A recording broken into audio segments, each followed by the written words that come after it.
It's Friday night, and I'm warming up at the studio for my first big performance with this dance crew. I get a text.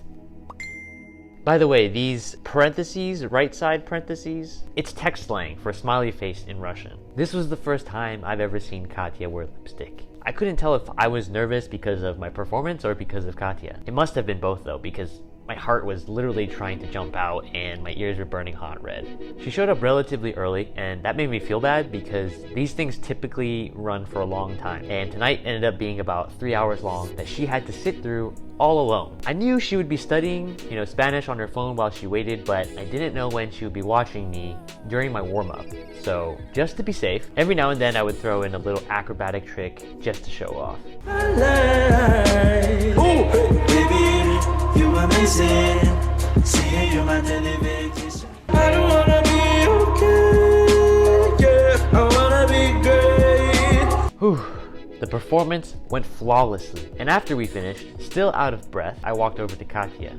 "I'm in love," she teased. But we could finally leave. I innocently invited her back to my place. Both of our roommates happened to be away for the weekend. It seemed like a no-brainer for us to spend some quality time and really get to know each other.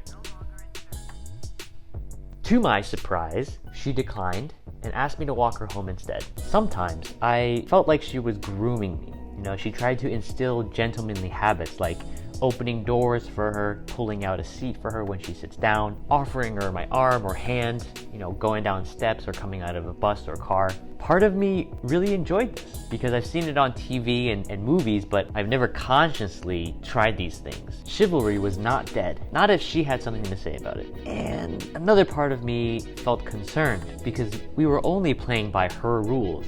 She was older and more experienced, and I let her take the lead. But she didn't want to address my concerns or doubts. Just keep playing along with this charade. When I point blank asked her, what's going on between us? Why won't she talk to me about her situation?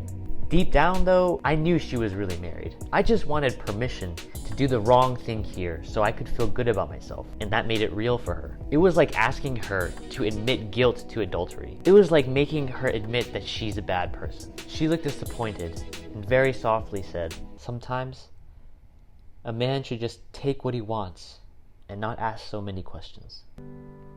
I'm not a man.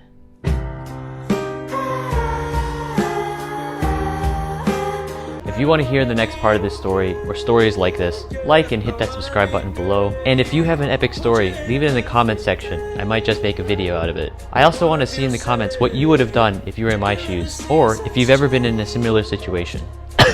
Doubt it. Alright, I'll see you next time. Peace.